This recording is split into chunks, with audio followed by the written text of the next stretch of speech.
I am really excited about the program this evening, and so I'm going to turn it over to board member and partner Tony Stainer. Thank you, Tony. Is this the clicker? Yes, so Linda talked a little bit about what we do. It kind of splits into two areas where there's, grant making, our collective grant making, and learning sessions around that. And another tool that philanthropists have is impact investing.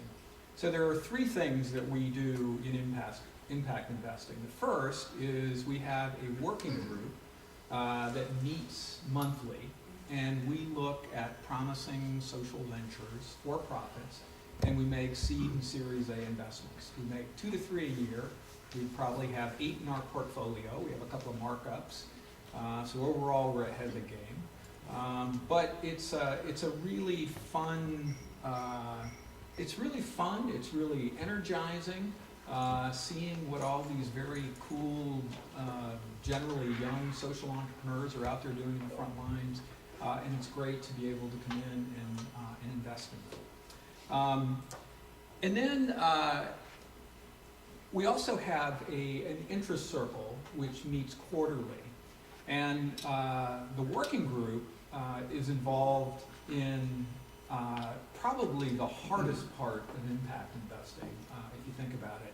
Going off and making deals in private companies. It's very time consuming, and it's also very risky. But there's a whole set of asset classes and other things that people can be doing. So we sit around and we just share in a circle. What are we excited about it? We made an investment. We're not making investments. What's our challenge? What's holding us back? And actually this session grew out of one of the conversations at the interest circle. And I'll follow up on that in a minute. And then the third thing is exactly what we're doing tonight, is learning sessions, where we pick a topic and we go deep on it.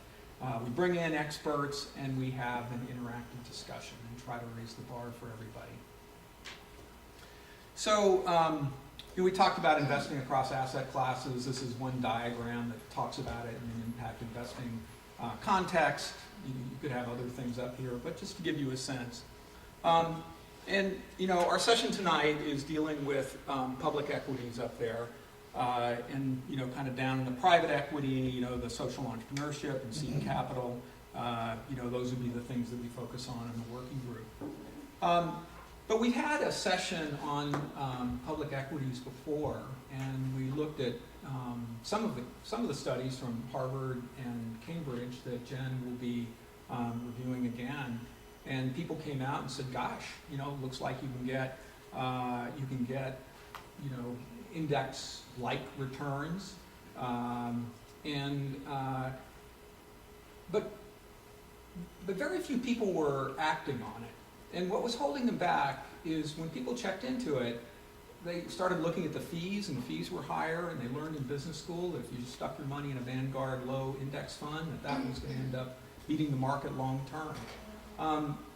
Yet the data seemed to say something else, and there was this question where people, it was holding them back. Another thing that was holding them back was just not knowing what some of the well-regarded funds are, some of the funds that have done well over time. So those are two things that we would like to come out tonight. Of course, all investing is in a sense risky. You can look in the rearview mirror all you want, but looking forward, you don't know what's going to happen. And so, everybody, needs to understand that. But at the same time, what we want to do is show you the data over the period and address some of those questions. So, think about it. If you're not aligning your investments with your values, why not? What's holding you back?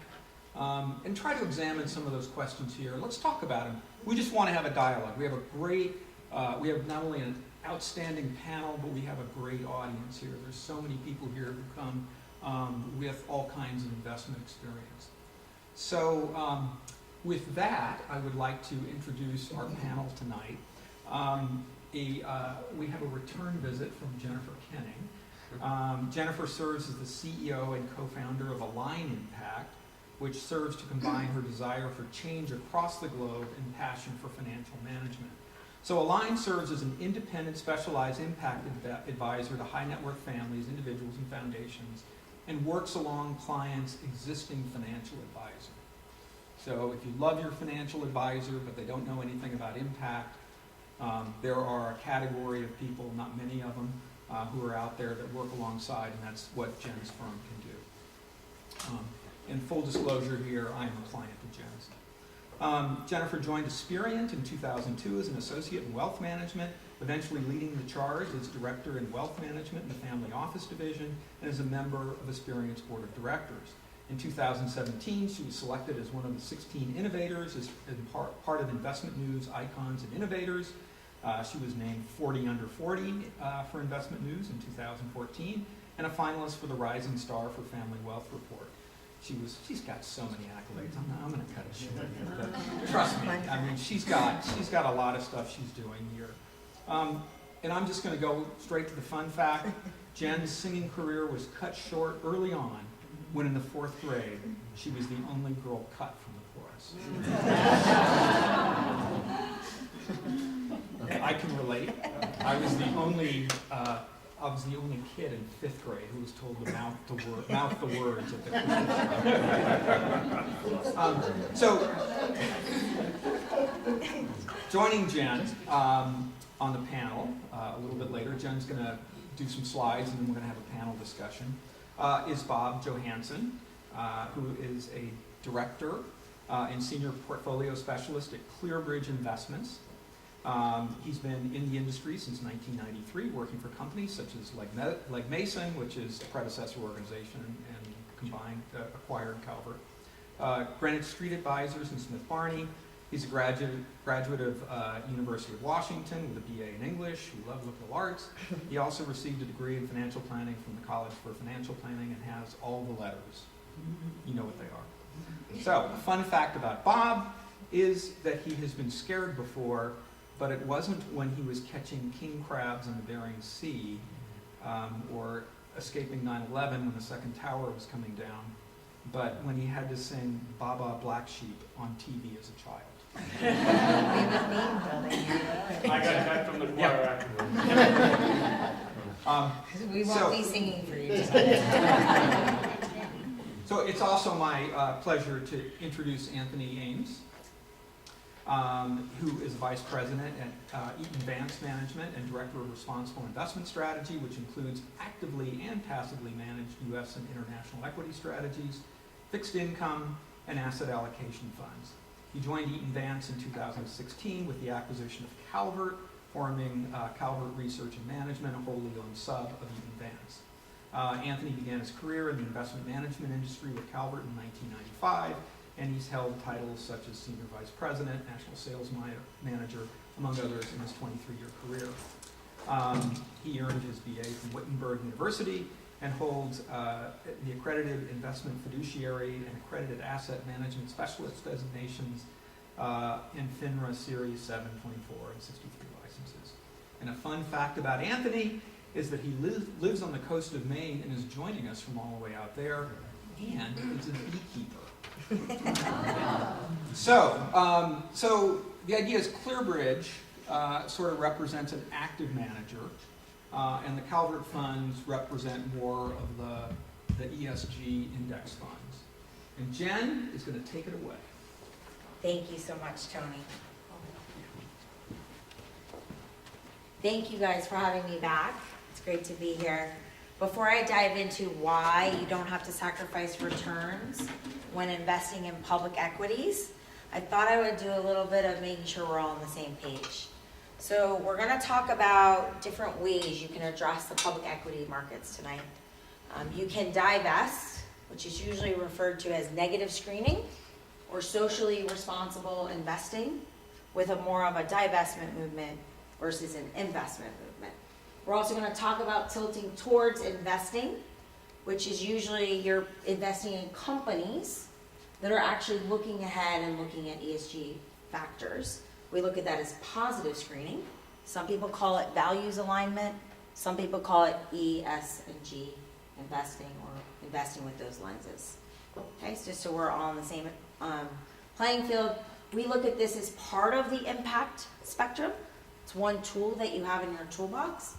And we also believe that engagement goes along with divestment investment. That we have actually a fiduciary obligation to engage with corporations to change behavior. I don't know if some of you saw the report recently from US SIF. They do a report every 2 years. They survey the asset holders. And 2 years ago, 1 in every $5 was invested along ESG guidelines in the United States. It was about $9 trillion, $8.5 to $9 trillion at the time. The report came out 2 weeks ago. The numbers through beginning of 2018, it's now 1 in every $4 in the US market is invested this way. So $12 trillion of the $48 trillion in the US markets. So this isn't going away. We actually believe that most investors are moving in this direction, as you can see from the trends. And so what I'm going to do tonight, before we have the panel discussion, is we're really going to try to dispel the why and that you don't have to give up returns to invest in this marketplace. And so what we're trying to show you here is looking at the MSCI World Index. It's a basket of stocks across 23 developed countries. And then we're looking at the same comparable index with an ESG lens on top of it. So we're really comparing them side by side. And what you'll start to see is that over a long period of time, 10 plus years, you're actually seeing very consistent performance. That you're not sacrificing returns. There's some years where it's above and some years where it's below. But in the end, it's tracking exactly what we expect it to do. MSCI actually came out with data last week that this is the hottest area they're seeing. Like many people are looking at this as they move into this direction. Talked about it last time I was here, but when it was in the last public equity section. There's been 3 pivotal studies from academics, Oxford, Harvard, and Cambridge, looking at it from an academic perspective. That when you take these factors into consideration, you're actually getting a better cost of capital, operational performance, and ultimately a better stock price. And if you look at the Harvard study, you're seeing that over a 20-year period, so long enough to be long-term, that we see outperformance for companies that are looking at these sustainability metrics. And I'll give you 2 examples of the material industry specific standards. One is greenhouse gas reduction or emissions. If you look at that in transportation, agriculture, meat, dairy, poultry, these are all industries that are trying to decrease their greenhouse gas emissions, and companies that are actually looking at that are going to be more profitable in the long run. Another area to look at is consumer privacy. You might not think of that as an ESG or a social or governance, but it is. How do we protect our privacy? And how that's really important for consumer, tech, communications, software companies. So those are just some underlying metrics. It's not just academic institutions. It's major financial services industries. And you're actually seeing this as you see mainstream investors and mainstream product providers move into this market. Morningstar is showing that they actually see higher ratings on their socially responsible investing. Morgan Stanley is saying that their funds that they looked at, 118 of them, hold up against their traditional funds, 64% of the time. And TIA Craft is looking at this on how they manage their pension funds. So you're seeing this from academics, pension fund managers, endowments for universities, in research, in the tools, and ultimately in the financial research literacy. Now, most people say that these are expensive. Well, I'm actually paying more, and I'm going to give you a slide in a few minutes that actually shows you might pay slightly more, but you're going to get much better outperformance. So when you look at your outperformance, it's going to well more than cover your fees. What we're trying to show you here is really dispel that. So on the top of each, the first is US large cap. If you just invested in a Spider 500, you would pay about 9 basis points. Or a Vanguard, a traditional Vanguard index, usually 9 basis points. If you actually put an ESG overlay on it, so you decide you're going to go with Calvert, and you're gonna invest in one of their core responsibility indexes, you're gonna pay 10 basis points more. So we have to ask ourselves, and you'll see in a little bit, are we gonna get that in performance? Are we gonna make up the cost of the excess? And we're also gonna talk about that on the panel. Why should we pay you additional fees than what we're paying Vanguard to use your products? Same thing on the international side. So you see a range here. International, and this depiction is really for passive funds. I'm gonna talk about passive versus active in a little bit. On the international side, they're always slightly more. So in this case, you're looking at a Vanguard total stock market index, roughly 17 basis points compared to the 9 on the US core. If you look at Calvert's International, it's 27 basis points, roughly 10 basis points more. So we should expect that our performance will cover that. I like this slide because it actually shows you side by side. So this is an analysis of an aligned client's portfolio. They brought us 63 mutual funds and ETFs from their advisor. We analyzed those mutual funds and ETFs, one for their divestment, the issue areas that they're trying to avoid. Also for their proactive investment, the things they want to tilt towards. We also looked at performance over 1, 3, and 5 years. We're just showing you 1 year because we wanted to show you the most recent year. And then we're also looking at fees. And what you can see, it's actually covered up at the bottom, which is the punchline, but I'll give it to you, is that their current portfolio cost them 16 basis points and generated over the last year a 6.5% return for those 63 mutual funds and ETFs. We would have recommended, or we would transition them into a portfolio that is more aligned with their values and the way their advisor builds their asset allocation and capital market expectations. We would recommend 3 mutual funds and ETFs.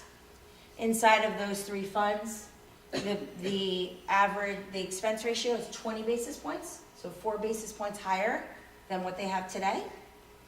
Their performance would have been 18.2% annualized. So the performance is 11.7% higher for 4 basis points more of expenses. Significant outperformance, and we don't have as many mutual funds and ETFs, right?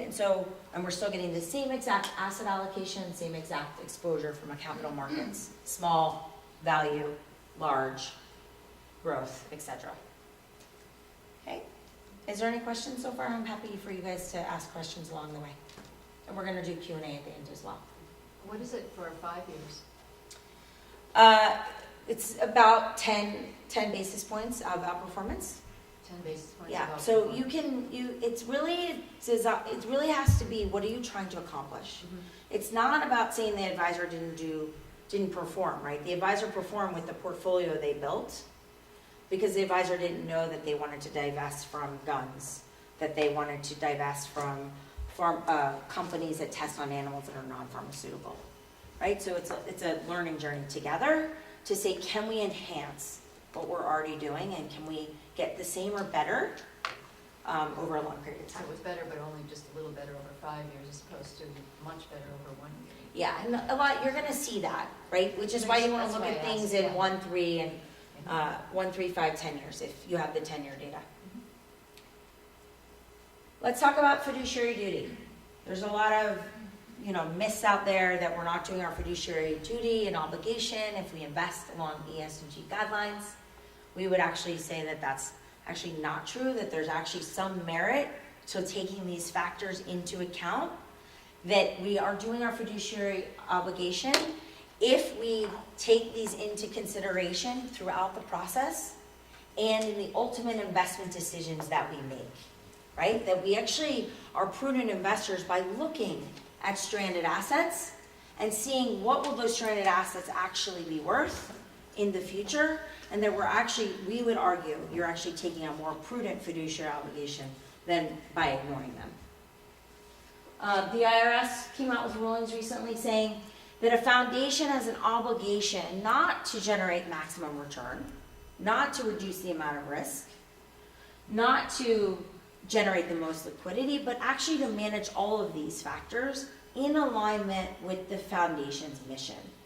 Our fiduciary obligation at the foundation level is to make sure that the charitable intent of the foundation is actually intact, and that we're making the best investments possible in alignment with that, taking into consideration all factors. All right, let's jump into passive versus active, because depending on how your investment advisor or you maybe self-manage your portfolio, view the markets, some people take a completely passive approach. They believe I can buy in mutual funds and ETFs, I can track the benchmark, I can do it for as little as 9 basis points, and I'm gonna get exactly what the return of the market is, okay? When you're in a passive nature as an investor, you're buying a basket of securities that represents a benchmark, a broad market, and you're really trying to track that with low volatility and low cost, right? So if the S&P 500 is up by 12%, you're expecting to be in that range as well. That's what you're basically buying the market. There are many options in the passive side of ESG investing. So you can look at it from thematic, so maybe you're somebody who wants to do gender lens investing, or you want to focus on companies that support women in management, support women on boards, support equal pay amongst men and women in the same roles. You could invest in something like a Pax Elevate, right? That's a themed portfolio with a specific mandate. It's mainly focused on the S and the G. Okay, the social and the governance side. You may say, I'm actually more interested in focusing on the environment. I want to take a low carbon approach, which means I don't want to divest completely of fossil fuels. We're still going to get exposure to them in transportation, packaging, retail, food. So I want to tilt my portfolio to companies that are the best of the best inside of their sector, that score the highest inside of oil and gas, that are actually doing a proactive approach. They're investing some of their R&D, some of their profits into R&D. They're more tilting towards renewable energy.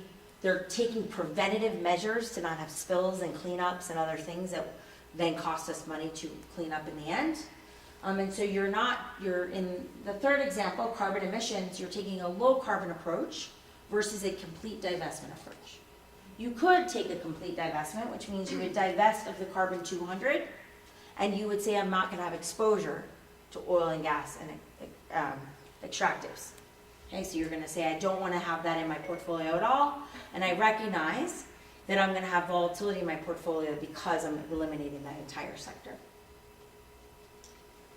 So here's some examples of performance, 1, 3, and 5 years.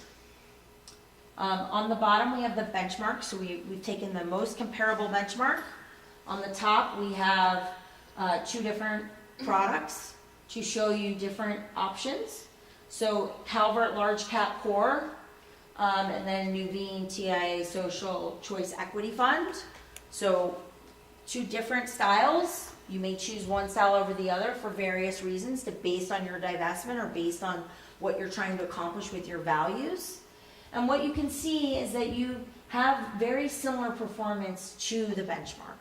In certain years, you're going to have outperformance. In certain years, you're going to have underperformance. You want to look at it over the long term and then make an informed decision, what makes sense for your portfolio. The message we're trying to get across is that you can get the same type of return. And I think if we actually took this out even longer, you'll start to see the same thing you see on the MSCI versus the MSCI ESG. It's pretty much tracking each other. In the international markets, you can actually see outperformance in some cases. Dimensional's International Sustainability Core 2 years ago had 400 million in it. Today it has 1.7 billion in it. So you're seeing huge trends because the performance is there, and it's a really easy way of aligning it with your values. And I think we sent this out, or we can send this out. Barrett? Oh, sorry. So let's talk about active. Active management means you're paying a manager to actively pick the companies you want to be in, to actively engage from an ESG perspective. You believe that they possess the skill to outperform a passive index or mutual fund. Okay, so you're going to pay them more than you're going to pay a passive mutual fund or ETF, because you're paying them for that skill to get you outsized return. So I'm going to jump just in the essence of time, to the performance. And what you'll see, and we're going to talk about it with ClearBridge tonight, just want you to see, look at the international, ClearBridge International Growth ESG. What you're seeing there is almost 230 basis points of outperformance. If I were you, the question I would be asking was, what are the fees that I have to pay for that? You're actually paying between 34 and 45 basis points for that product, which is 25 to 30 basis points higher than a Vanguard. But you're getting 230 basis points more of performance over this 5 years. So that's per year over 5 years. Okay? What about separately managed accounts? Separately managed accounts are when you build your own portfolio along your own values, your own divestments. They're really great because you can build it against a benchmark. You can track to that benchmark. They're low cost. You can use appreciated assets to give to charity. So you can take an appreciated stock inside of a separately managed account and you can give it to your DAF or your foundation. So it's effective tax planning as well. You have a lot more flexibility. Usually these accounts start at $500,000. They're designed to be custom in nature. And you've got many providers. The two that we're highlighting is Aperio and Parametric. And I recognize I'm going fast. We're happy for you guys to take these slides and happy to be a resource host. Engagement. So we actually believe that every investment has impact. So even investments that you may have there in the traditional markets, they have positive and negative impacts, right? We believe that one of our duties as corporate citizens is to engage with our corporations, to change behavior. We can do that through proxy voting. We can do that through shareholder resolutions where we're working with the company before we're trying to get to a vote. We are going to actually get to a resolution. Or we can just engage on what are their ESG practices. And what we wanted to highlight for you is that it's not just about voting your proxies. It's actually about the dialogue. How many things you're willing to bring up with the companies and engage around. And I think this is a great example of Pax and Nuveen. 420 engagements across 308 companies, across many different areas. Pay equality. How are you looking at emissions? Board diversity. How are you treating animals? Renewable energy, etc. And so you're looking at these issues from all three angles. Sometimes it's the environment, sometimes it's social, sometimes it's from a governance perspective. Okay, quick questions, and then we will do the panel, and we'll have a Q&A at the end. Is there any burning questions? I know I went really fast. It's really just to tee up the panel. Tony? So one question that comes up that I think, again, the message in business school is that 20% of the active managers beat the index, 80% don't. Problem is you don't know which 20% and they bounce around. Any comment on that? Is it different with ESG funds? I mean, I think it goes back to your due diligence process and what you're looking for, and do you believe that that manager that's outperformed over the last 5 years is going to be able to outperform over the next 5 years? Do you believe they have an edge? Generation Investments has had an edge. You're going to talk about them later in the case study for 20 years, right? They have a process that's able to spot companies, good and bad, because it's built and ingrained in the process, right? And so I would say it's not always as if the active manager that was the winner over the last 5 years is going to be the winner in the next 5. I think it really goes back to what's your due diligence process and how do you look at them and how do you make a shift if they're not the right active manager to the right active manager, and do you believe that pays off? I think we can make the argument that the ESG, ClearBridge is going to talk about it tonight, that's why we wanted them here. Their ESG engagement is superior in the international markets, and their performance is superior over a long enough period of time, and we also believe that they are looking in the right direction and that they will continue to outperform a traditional benchmark. So, hopefully that answered your question. Any other questions? Yes? How would that 1 in 4 ratio skew if you just be looking at individual investors or institutional investors or something like that? That's a great question. Do Eric or Jesse, do you happen to know that from the USIF report? If they broke it out by types of investors? They did.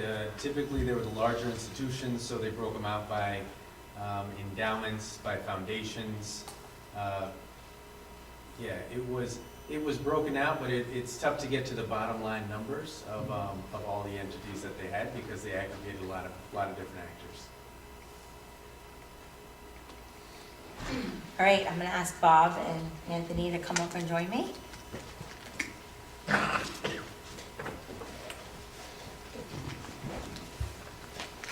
Thank you so much, by the way. No problem. Thank you. Thanks. Thank you guys for being here. Thank you Pleasure. for coming from the East Coast. We really appreciate it. Of course. I thought I had to travel far. All right, so I've asked each of them to give brief introductions of their firms. They both do a lot around this space. And then we're gonna dive into some questions to kind of help kind of answer this from the manager perspective rather than from the intermediary perspective. So Bob, why don't we start with you? I work for a company called ClearBridge Investments. You've probably known us by a bunch of different names before. We've acquired a lot of firms. We were the old Shearson, Solomon Brothers, Smith Barney Asset Management Companies, and we got spun out to Legg Mason and an asset swap back in '05. And we changed our name to ClearBridge, a clear vision of the future with a bridge to the past. We have 30 portfolio managers. They average 26 years experience. That's the average. Senior PMs, all in excess of 30 years. So we like to believe we bring a little experience, wisdom, and judgment to the table and inflection points. I think one of my overarching concepts is, we manage about, at ClearBridge, we're all equities, and we manage approximately $144 billion, which gives us enough clout to own. We're the top 10 owner of about 362 publicly traded companies. When we pick up the phone, when they come and see us, and we get to put them on the hot seat and ask them the tough questions. And we have an overarching concept in ESG. We've been managing it we're just entering our 31st year of ESG investing. So, which I think between Calvert and ourselves, we're one of the longer tenured managers out there.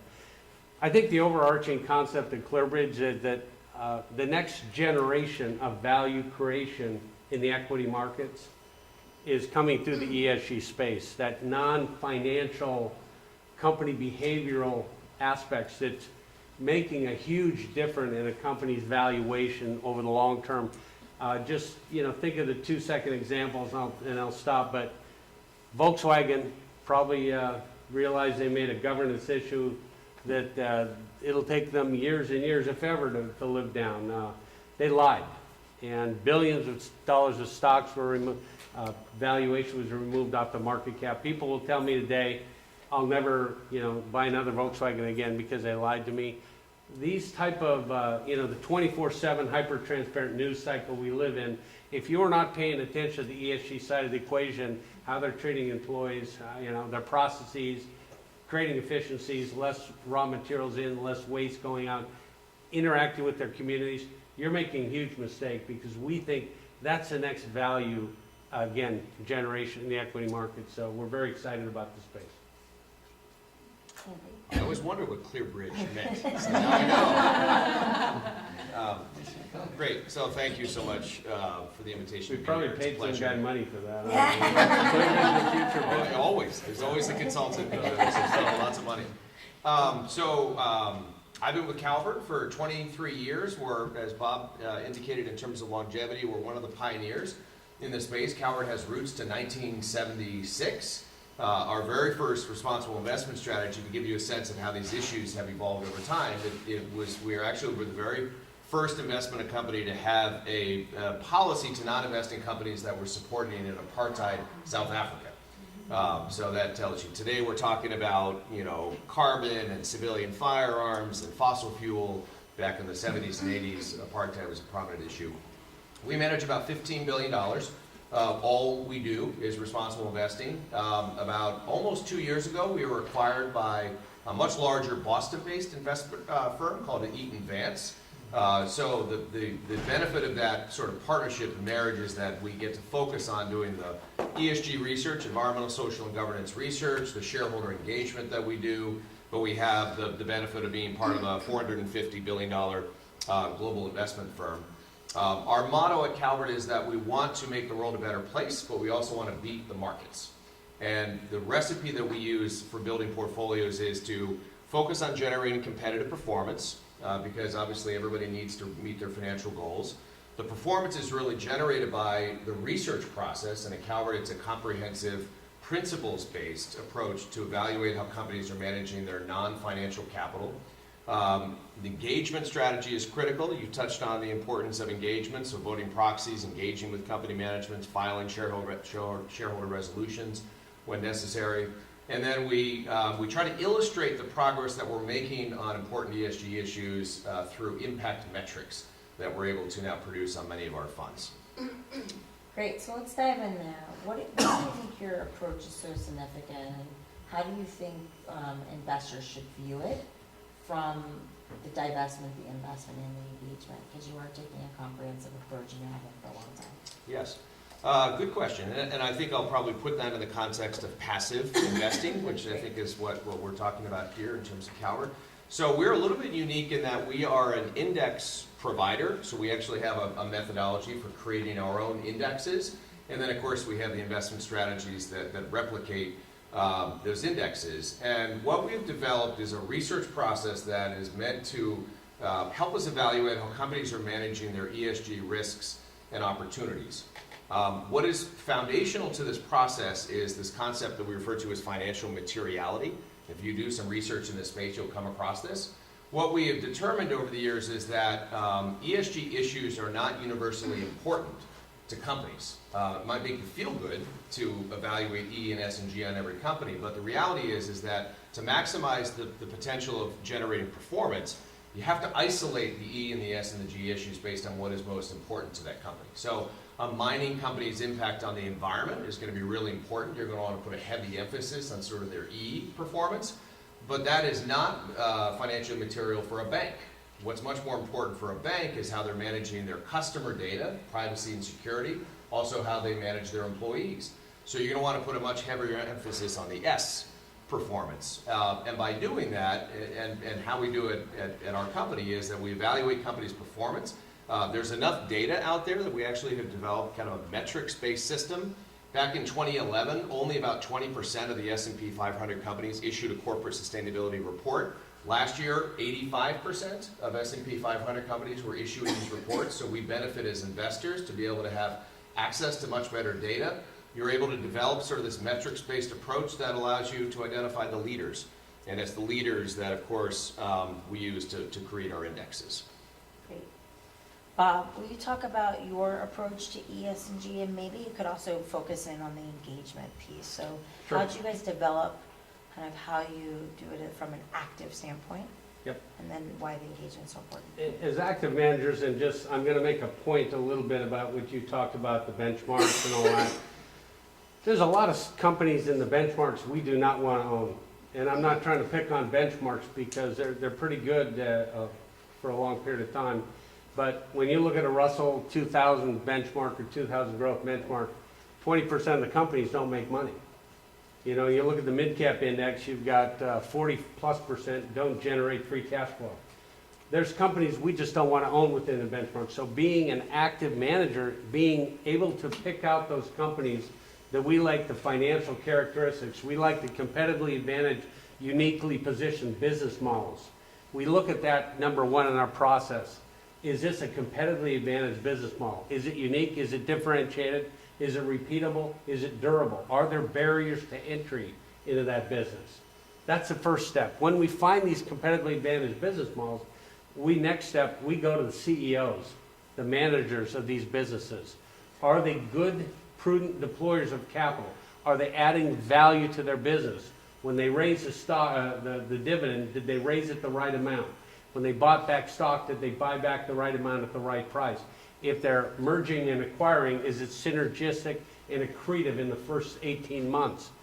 And if they're doing capital expenditures, expanding their business model, if you will, are they CapExing, we call it, at the right time in the cycle? All companies have cycles.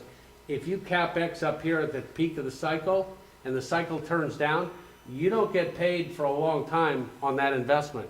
We love managers and companies that are doing the right thing at the right time, and they're buying, CapExing down here. So you get paid out very quickly on that investment. So it's just pretty much sensible, smart, with 144 billion under management and a top 10 owner in 362 companies.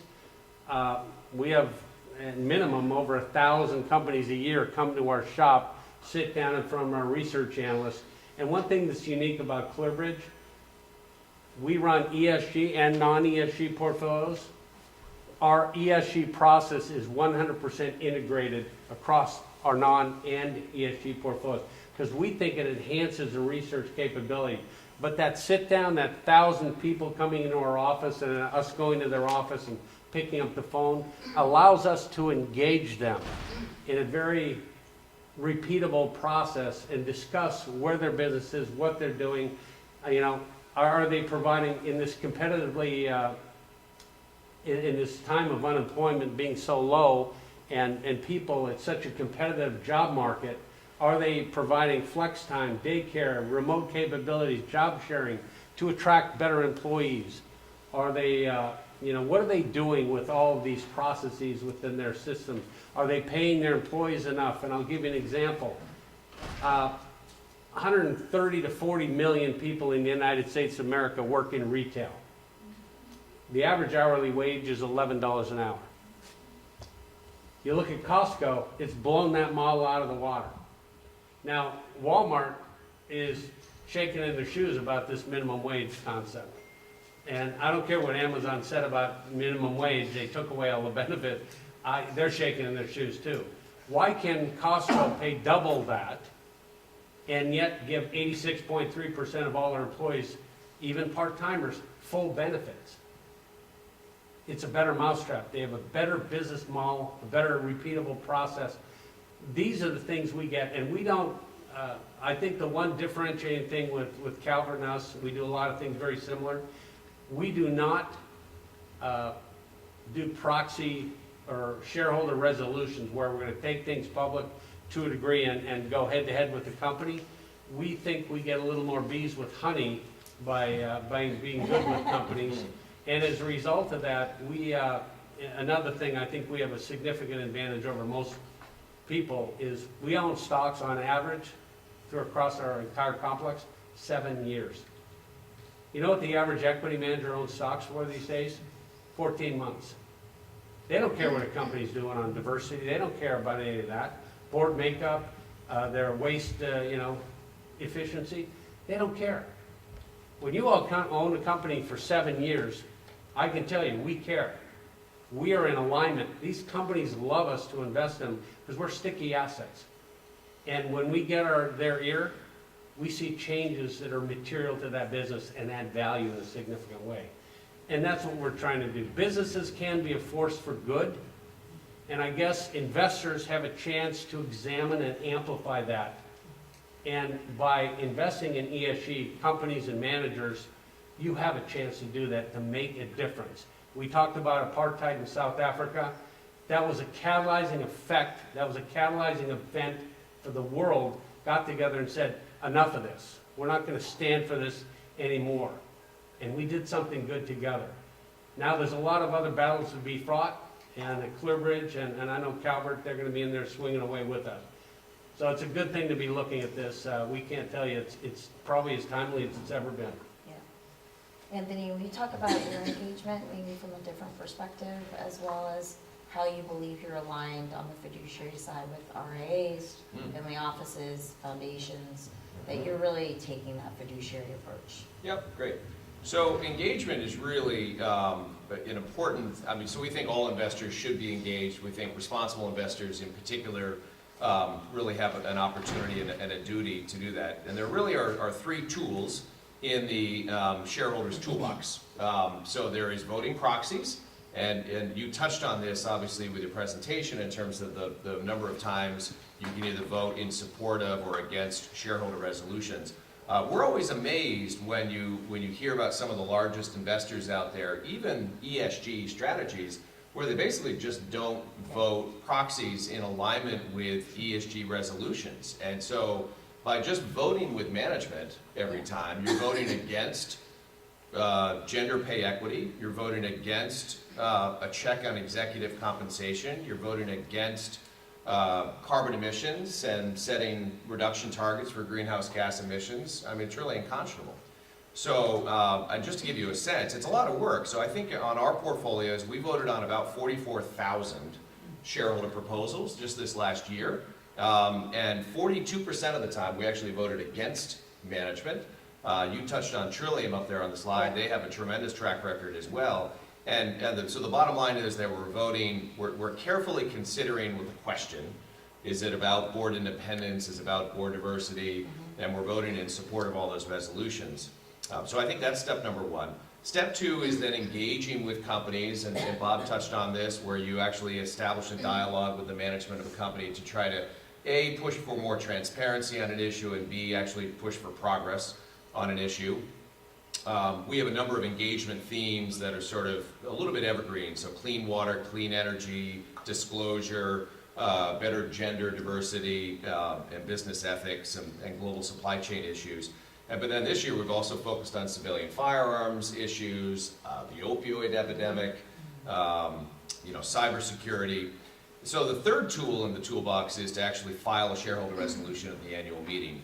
Calvert actually filed the very first ESG resolution back in 1986, and it's an important tool. So the step is, so you try to establish a dialogue. I would say generally speaking, companies are more willing to work, but ultimately if that's not, if you're not getting progress, then you go to the annual meeting. This last year we filed 16 shareholder resolutions. So you actually go to the annual meeting, you present the resolution, and 14 of the 16 were actually withdrawn, and that's considered a success. Yeah. And that's really an unprecedented level of willingness on the part of companies to work on these issues. Interestingly, the two that went to vote, one was actually on the opioid epidemic. I mean, we all know the opioid epidemic is ravaging our society.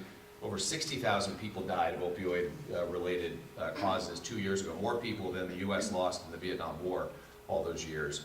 And there are pharmaceutical companies, distributors, manufacturers, insurance companies that not only have a hand, they have a responsibility in this, there's tremendous risk, they're all getting litigated up and down. So we raised this with a Chicago-based pharmaceutical company, and we asked them to create a plan on how they're going to address this issue. That went to vote. 62% of the shareholders voted in support of this resolution. I mean, in the old days, if you got 5% of shareholders to vote in support of an ESG resolution, that was amazing. And so I think that that's all very encouraging. So engagement is a critical tool. It took 9 years for us to get Exxon to disclose. And it was through engagement, and it required the big investors, the BlackRocks and the Vanguards, to vote, which they usually don't. And that got a majority. And that got a majority, but it took 9 years of pressing on it. Right. Because it was so important. Right. So you have to stay the course as well. Yeah.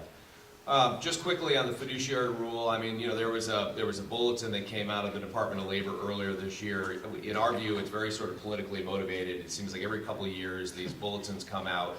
Fiduciary, 2 years ago when Obama was president, it was, fiduciaries absolutely should consider ESG as part of the evaluation of an investment for a big retirement plan. This last one, this year, of course, with Trump in office, was a little bit less supportive. It still wasn't, I think it was interpreted negatively by some. I think the onus is that if you're a plan sponsor or a fiduciary, you just have to have a performance-based process to assess, how well a manager is considered ESG, and that's not a stretch. I think that, if you're a fiduciary and you're sort of on the fence, then you might say, well, this is not worth, sort of the potential legal ramifications. But I mean, in our daily business, we see plenty of institutional investors still pursuing ESG options for their clients. All right, so I'm going to ask the elephant in the room, and I'm going to start with you, Bob.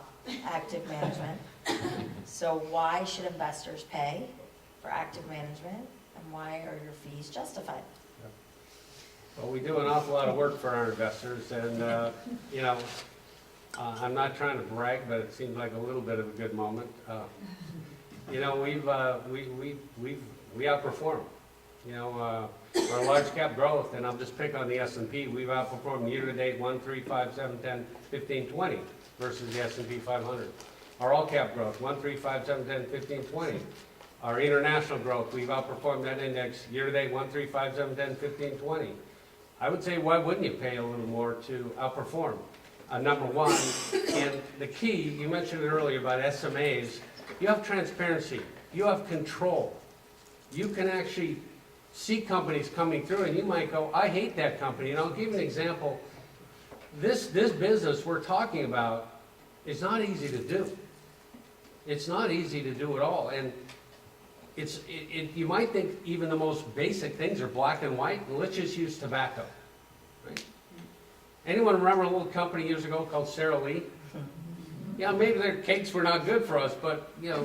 The biscuits are really good. Well, they had an arm of their business that was a tobacco concern in France.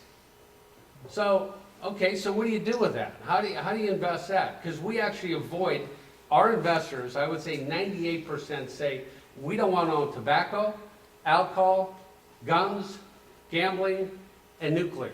Those basic things. So those are just business practices at ClearBridge we are not going to participate in. So use that simple example I gave you at Sara Lee. They have a tobacco concern. Okay, well, they're gone. But then you look a little deeper and go, what do you do with the paper company that a certain portion of their revenues come from the cigarette paper? What do you do with that specialty chemical company where they have the glue that holds the cigarette paper together? And you can suddenly see that even the most black and white issues become gray in a heartbeat. And for people to try to do this themselves and make it certain, and I'm gonna hit a pet peeve in essence, because the first thing that happens when you turn control of a university foundation over to students, you know what they do? Boom, energy's gone.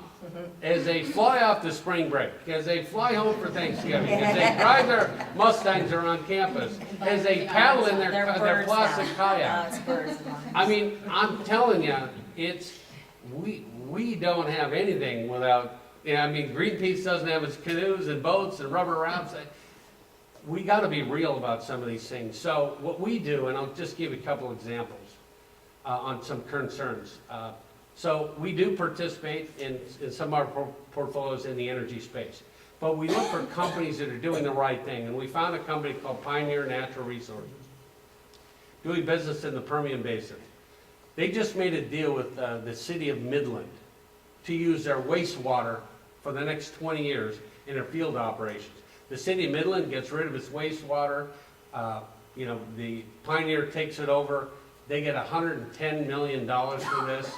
It was a win-win type situation. Water, if you don't know, we're getting up to a critical point, our only non-renewable resource. Can anyone here tell me, not Anthony, can anyone here tell me approximately what the water footprint is of an individual American daily? How much do you think, just out of curiosity, what we use? 150 gallons. 150, 200? Just personally or?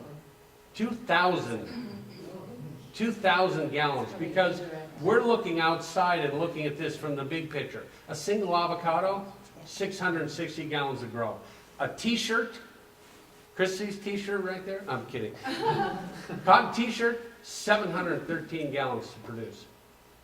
We are in a water shortage at levels we can't believe, you can't imagine. And who uses massive amounts of water? Technology companies. We've engaged with technology companies, and I'm not going to give any names, but they've gone to 100% recycled water in their chip manufacturing process. Even Intel has saved, I think, 900 billion gallons in the past, year and a half due to their conservation on water efforts. These are critical things, and if you want to buy an index, you might get some of this here and there, but there's no consistency. And I think whether it's Anthony's firm or our firm, we're down in the trenches for all you guys, and we found a steel company. Okay, everyone goes, well, that's a dirty industry. Well, we love the bridges, we love our condominiums, everything else. We need steel, right? So we own a company that's the #1 steel recycler on the planet. And they use a special process in high temperature arc furnaces. And they just don't have to recycle steel. They can actually use pig iron and create steel. Now, we found that of their multiple suppliers, that one was using what could be construed as slave or indentured servitude type labor. Contracts that were not written in their own language, contracts that were very restrictive, they didn't understand. I mean, it was pretty horrible.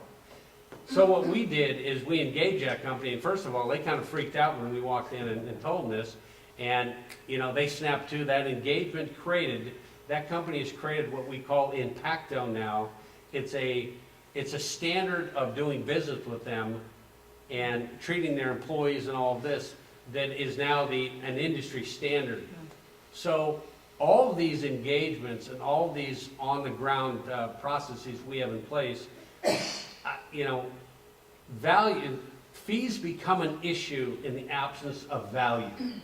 And I can tell you, whether you have, a portfolio from Calvert or a portfolio from Clearbridge, you're going to find a lot of value. Great. So Anthony, I'm going to ask you kind of to dispel why pay 10 basis points more than Vanguard. What's the value investors are getting? And then I'd also love for you to kind of close this out with the impact you're generating and give us some examples. Bob did a really good job of giving some impact examples of the savings of water and other things. Could you talk through some of your impact as well? Yeah, happy to. Is that Nucor, by the way? Maybe. Yeah. Steel company? Okay, so. I promise not to mention any. No, their no, initials are you Nucor. didn't. Sarah. So I think that there are a few things that an index investor is looking for. They're looking for broad exposure to a particular segment of the capital markets, right? They're looking for low cost. They're looking for, kind of low turnover, pretty tax efficient model. And you can do all of that in the context of responsible investing. And so, our recipe, if you will, is to take a universe of companies, let's say the largest 1,000 companies in the U.S., and we thoroughly vet and analyze those companies using that process of financial materiality that I talked about. And we basically determined that roughly 750 of the largest 1,000 companies are doing a good job of managing their environmental, social, and governance risks and opportunities.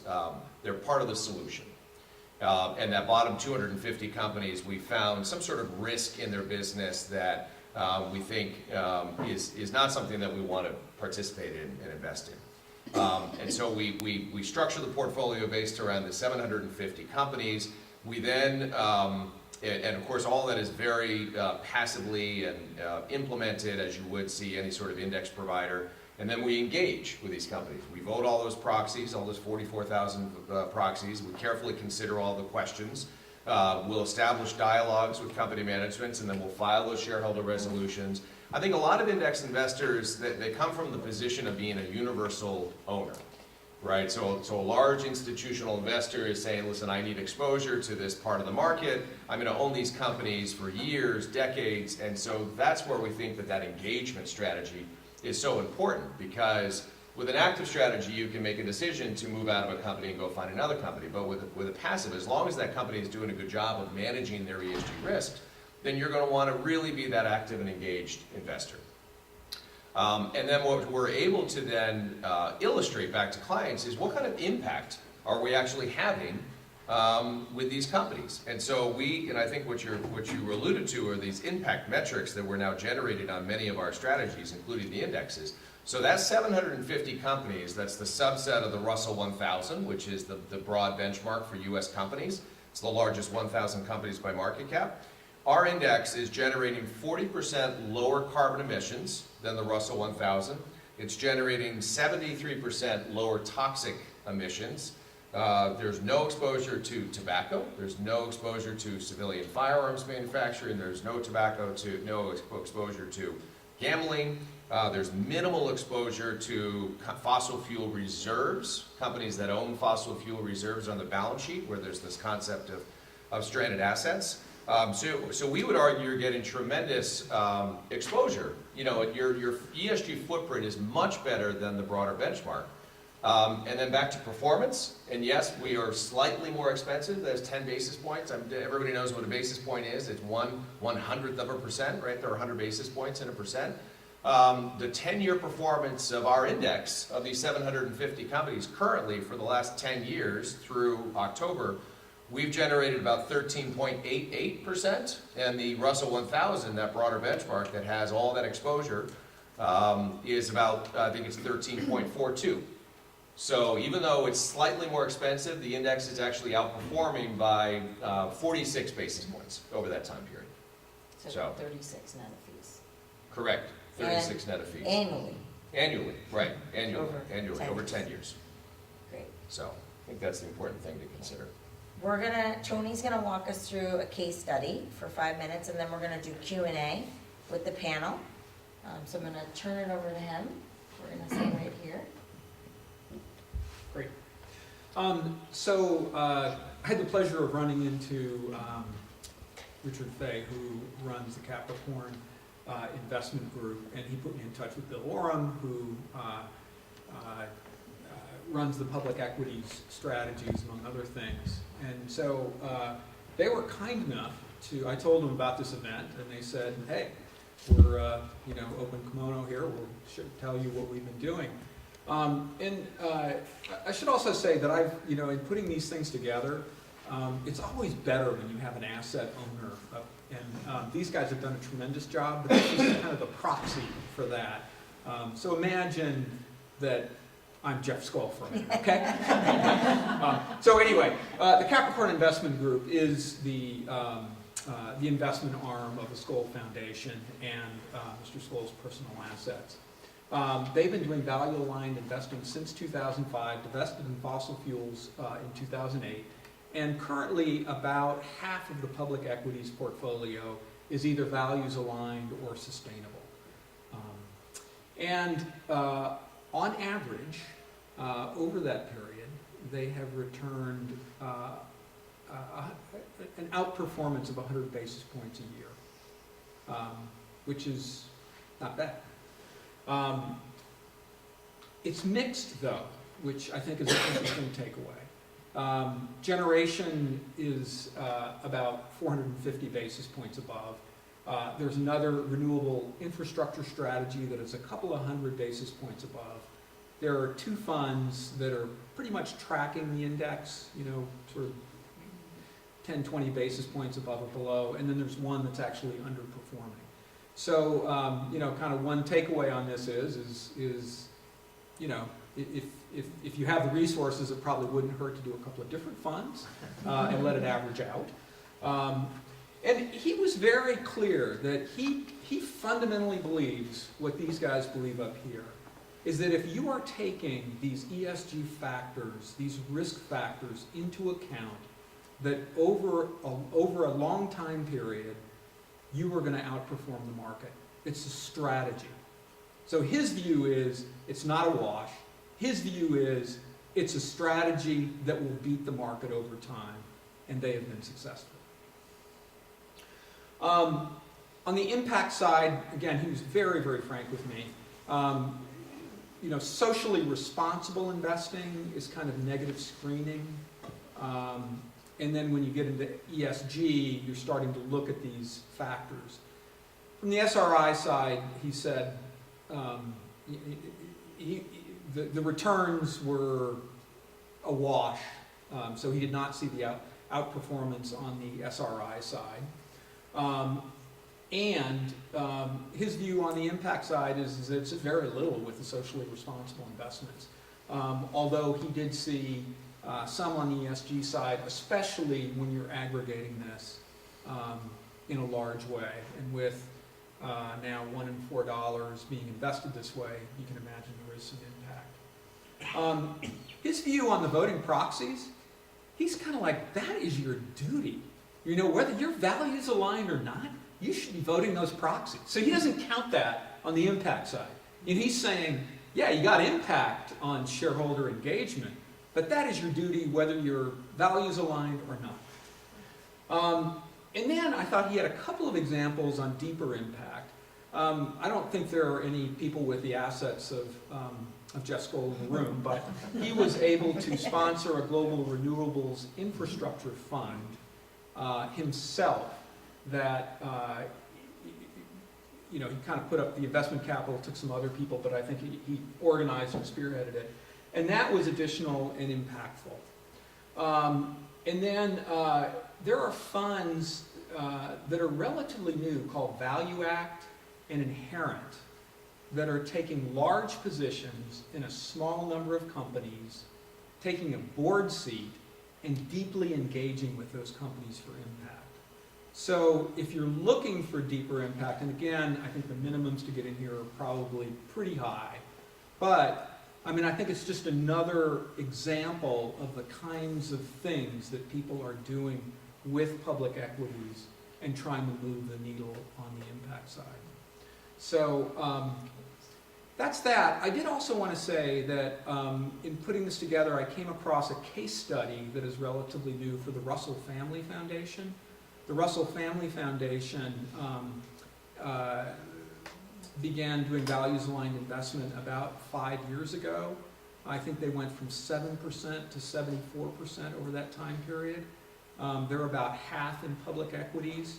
Across their portfolio, they're 250 basis points up over performance from the indexes. So you have to assume that given half, I don't know what the piece is of public equities, but you have to be beating the market if you're beating with your overall portfolio.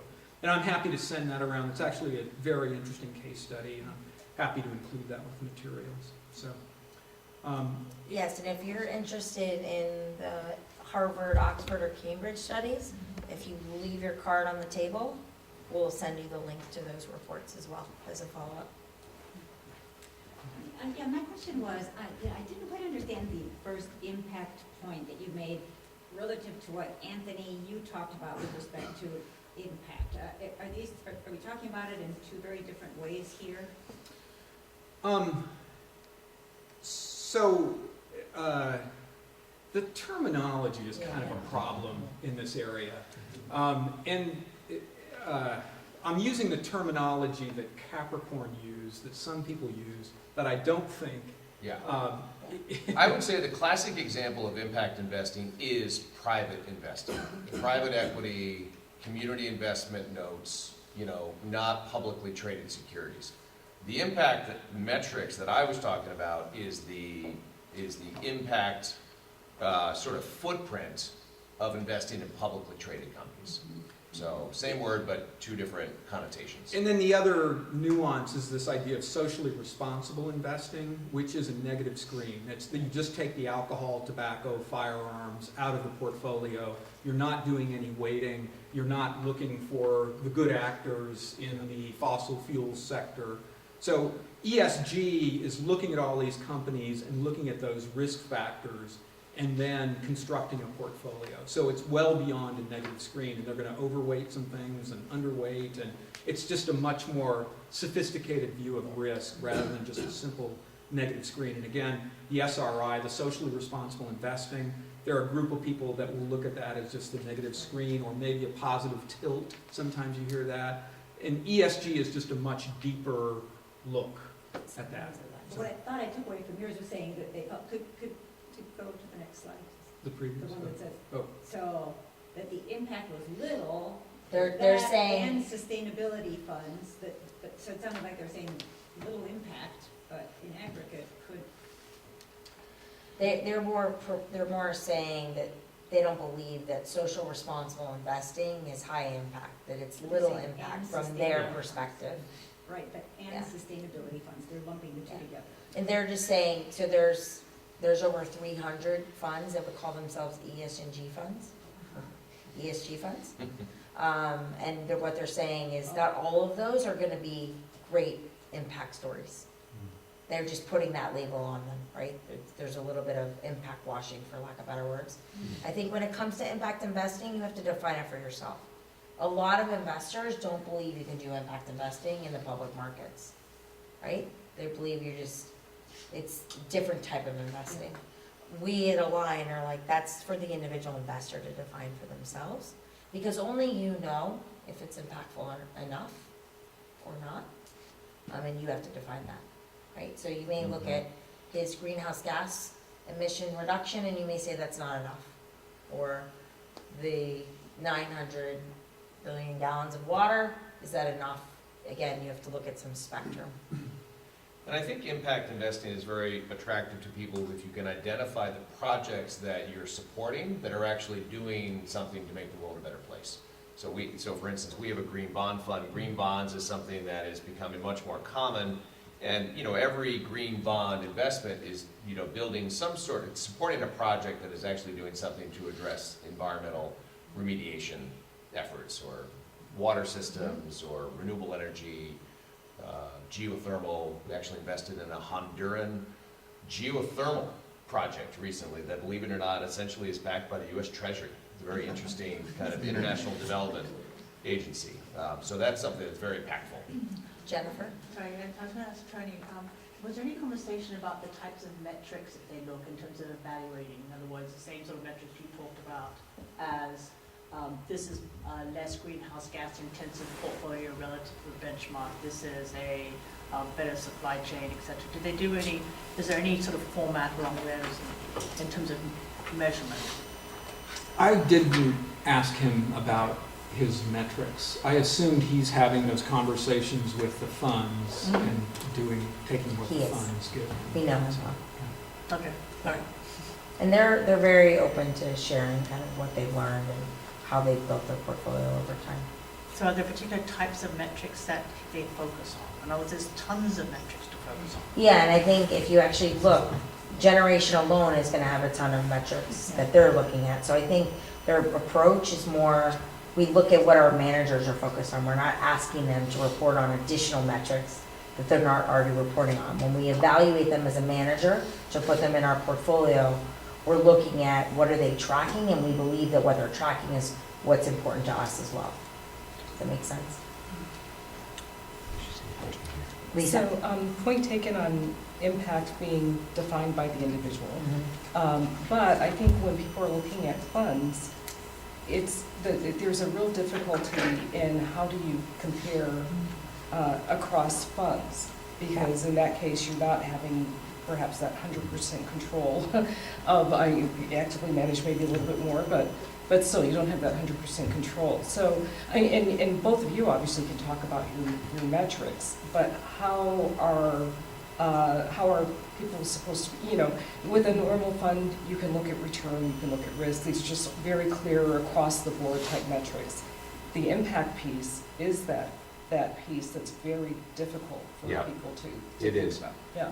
I mean, and we've just started producing impact metrics on our funds in the last couple of years, and it's a Herculean effort because you have to do a lot of digging down into the companies to get a sense of what their exposures are and what their numbers are, and then aggregate it up to the portfolio.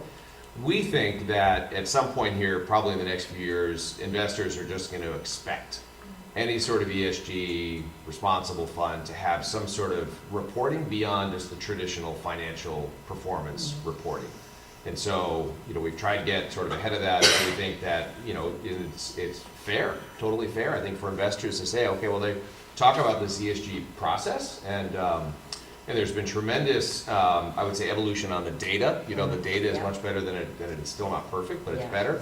But I think we need to provide more tools for investors to be able to compare funds and strategies from an impact perspective. I think that's really important.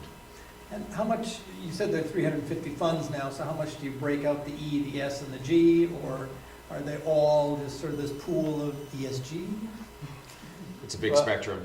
Yeah, I would say that that's one of the problems we have in the industry is everyone's getting involved and they're calling themselves this, but what are they doing? And I brought, and there's several out on the table here, it's probably not enough for everybody, but this wonderful impact report we put out every single year at ClearBridge. And what it's going to walk you through is the differentiating factors that we probably do a lot better than the other guys, if you will. And one of those differentiating factors is fundamental managers realizing this is an important part of the growth in their business, perhaps. They're not prepared for it, so they're going out and hiring a group of ESG, and I'll just say screeners, and they're sending them over a portfolio, and they'll go yes, no, yes, no, yes, no, and and that's it. There's no integration. The other group has got a little smarter, and they've actually brought them in-house, but they sit over in the corner, they don't integrate. Again, they get the portfolio after everyone's done. At ClearBridge, and I'm sure Calvert is very similar, this is 100% integrated. We are a PRI signature by the United Nations. We are an operating 100% ESG company from the top down. It exudes throughout our organization. And our research is 100% integrated because we believe this drives value. You're going to have a lot of misunderstanding on the terminology and how to measure it. And, you know, the UN's trying to do things. We're trying to create the, you know, some standardizations in things. You know, when you look at the, you'll see this in the handout, but the sustainability development goals, to get an idea what's important and how you can report on this, because everyone's getting involved, and you know, we've been around it for years and years and years. And so I think, again, part of what we do, and Calvert, is educate. And that's what we do to the, you know, when you're a CEO and you come into our offices, the last question we ask you, or one of the questions we ask you as you're kind of getting towards the end, is you want to know your ESG rating. And it's really interesting to see CEOs like, do I? Or do I or not? And some go, yeah, tell me, you know. And that becomes dialogue in itself right out of the chute. So the ability to sit across from people and have a dialogue is very critical for us. Carl, to answer your question, and I'll take the next question. Some funds are just going to be E, they're just environmentally focused, and then they have some with E with a little g, so governance. Some are just socially focused with some G, because everyone tends to have governance kind of a lens in there. And so you really have to look to see what are you trying to accomplish. And so here is a good example. I would say the first, Nuveen and Calvert, are really comprehensive E, S, and G strategies. In the middle, you're really gender equity, you're really looking at an S and G strategy. And then in the DFA example, I would really say that's E with some governance and engagement, but more on the environmental side. The active management is completely different. That's just an example on the passive side. And we have this in the handout. It'll break down the E, the S, and the G per sector and then subsector. And Anthony mentioned that financials, banks really don't have a lot of E, if you will. They can say they can, you know, they're recycling cups.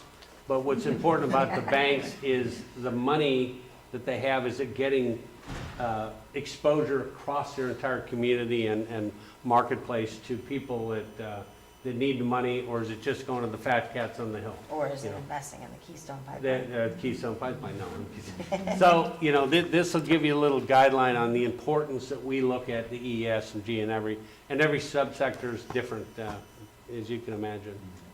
Yeah, I'm curious about your perspective on two different ways that ES and G performance can drive value. And one is what I experienced, which is working in the environmental sector. When business is good, investment gets made in ES and G. When business starts going down, it goes down, you lay off people and so on. And so I almost think that to some degree ES and G performance is like an indicator of, as opposed to a source of shareholder value indication or prospects. As opposed to some intrinsic sort of risk reduction or market opportunity. I don't know if I'm being clear, but there's two different ways that ESG can indicate better performance, produce better performance. One is it's indicator of good management or a good business, and the other is it's got some intrinsic value to the business in terms of profitability. Yeah, I mean, we've done a lot of, we actually have a research partnership with Harvard Business School. George Serafim is a very prominent professor at HBS, and he's one of the leading academics researching the intersection between financial performance and corporate responsibility. And some of the white papers that we've written with him over the last few years indicate, companies that have strong ESG performance, they benefit in the capital markets a few ways. They have a lower cost of capital when they go to tap into the debt markets. They don't have to issue yields quite as high as other companies. Companies with strong ESG performance tend to have a higher sort of intangible value, so their market price will be a higher premium over sort of their book value. And that's really important today because 40 years ago, 85% of a company's value was based on their tangible assets. Now it's reversed. I mean, the vast majority of companies' market value is based on their intangible assets. But I think that there's so much energy and work in this space that I think companies are recognizing that by making investments in how they're managing their sort of non-financial capital will pay dividends to the company. And companies that take care of their employees should benefit from lower absenteeism, higher morale, lower turnover, a more motivated workforce. Companies that are managing their natural capital, use of natural resources, and the emissions and externalities that come from that naturally should benefit. Maybe there's a little bit higher cost in terms of investments in the upfront, but then over the longer term, it should pay dividends. I still think it's, a lot of it is the reverse, that the companies that are doing well, if they're doing well with the ESG, you're just seeing a good company, you know? So, And I really, Jill, I didn't cover that point, but you may have read it on the slide where I it was on. experienced it. It was on. Well, it was on the Calvert, not the Calvert, the Capricorn slide. okay. It's that last bullet down here, creating market overlap with quality, which is outperformed too. So that's that. That was that Oh, point yeah. that I didn't make. Same But it's the idea, point you're same making, idea. where he was saying could be ESG. I think it's ESG. But you know what? These are kind of the quality firms too. It's a big overlap. And So in my experience, that's it what might I be. So anyway, saw. there's at least some other person that's It's having still the same valuable, but in a different suspicion. way. Yeah. So Yeah, one well, thing- it's a mechanism question. One thing I thought I had read on this topic is that there's some downside protection. That the companies that actually follow good ESG, right, that it's, Yeah, and that correlates with the quality, Absolutely. the quality as well. Bill? I was at the Social Capital Conference a couple of weeks back, SoCap in San Francisco, and I'd say probably the number one hot topic was around opportunity zones, which is linked to this recent tax law change, creates this ability for tax advantage equity investments in basically poverty-stricken areas in the U.S. So is that on your radar? What do you think the vehicles will be, or what's the response within the impact investing world on that topic? There's a lot, yeah. We are sort of formulating a plan. I mean, it's so new, I think, that we're still trying to figure out how exactly to tackle that. The folks who founded Calvert back in the 70s went on to create another organization that's totally separate from Calvert today, but it's Calvert Impact Capital. They were the Calvert Foundation for years. And what they do is community investment notes. It's all about partnering with CDFIs, community development financial institutions, to create investment opportunities, access to capital for underserved communities and people, based on their socioeconomic position, they can't walk into a bank to borrow money to start a business. So affordable housing, microfinance, micro-lending. And so I think, that an organization like that is well positioned to then, because they already have a lot of that infrastructure in place, to then create the right sort of investment vehicle that will create those opportunities with the opportunity zones. So I think I think you'll see a lot of innovation around that, over the next year or two. Yeah. I think the other thing to look for is you're gonna have to be careful with who's trying to fit into an opportunity zone and who's actually using it to rebuild America and to help get the capital where we desperately need the capital. It was intended to put $100 billion to work in 8,700 opportunity zones. In the first round of legislation that came out 2 weeks ago, you still have a requirement from the IRS to actually disclose what your impact's gonna be. We're pushing really hard in the second round of regulation that'll come out hopefully in the next 45 days to where we hope that will be part of it, because otherwise you're gonna see mainstream managers pour a ton of capital for the tax advantage. It's not necessarily a bad thing, but it wasn't the intention. And I think it creates more impact washing. I think we're already seeing there's over 150 funds we expect to come to market between Q4 and Q1. We're not sure most of those funds are gonna be institutional quality. Steve Case's Revolution came out with an announcement this week of an institutional quality national opportunity zone fund. And so Align's position on this is we're gonna continue to watch legislation, continue to advise clients, and that in the first quarter, we will do a deep dive on opportunity funds themselves and actually try to decipher from that 150 to 20 to ultimately 5 or 7 that we believe are best in class, no different than how we select our managers. on the public markets in real estate and other private equity. And I think one thing to note as an investor, it's a huge opportunity when we have $6 trillion of capital gains. And you have 180 days from when you trigger your capital gains to deploy it into an opportunity zone fund. And so just make sure you've identified your investment, or you expect to identify your investment before you go and trigger that gain. Happy to send additional 2-page white paper, like overview that we wrote to simplify this. It also has a link to opportunity zones if you want to go into your neighborhood and see what zones exist and you want to start playing around with it. Happy to send that as a follow-up material as well. I'm going to take one more question and then I'm going to close this out with a call to action. So the two of you, please think of a call to action. I like to leave the audience with action items. All right, I will take, did you have a question, Paul? All right, I'm going to take 2 questions if they're brief. I'm going to take the lady first, and then Dan, I will end with you. And then we are happy to stay. Don't know what time Anthony's flight is. We'll make sure he catches it. You have our information. Yeah. Yes, in the back. In terms of a concrete example, let's take oil and gas companies. They are such a large component of any index that I assume your funds can ignore that segment. But when you look at oil and gas companies, whether it's BP, Total, or Exxon, Shell, whatever they do, they're basically emitting more CO2. More greenhouse gas comes out of the nature of their activity. So, because you can't really ignore this huge component of the index, do you actively engage with, say, BP management to try to get them to do more renewables? I know they're doing quite a bit, there's definitely quite a strategy around that, but what do you try to do while still investing? I assume you're still investing in these companies. What's your approach? Well, just quickly, we actually don't have any exposure to integrated oil or E&P. We're essentially fossil fuel free. There are some energy services companies and kind of midstream that we might own, but we are typically underweight energy, and those performance numbers reflect that. So we don't think over the long term you actually sacrifice performance. We look at it as really as a huge risk, environmental risk, but also a financial risk, because companies that have a lot of fossil fuel reserves on the balance sheet, either environmental risk or market risk or regulatory risk, there's a chance that they might not be able to pull those assets out of the ground and monetize them. So that's our view on that asset class. But then I think there's also the point of what do you do with those investments, and we have a renewable energy fund as well. So we think it's equally important to then create investment opportunities to those companies that are going to be hopefully more involved in the energy supply chain over time.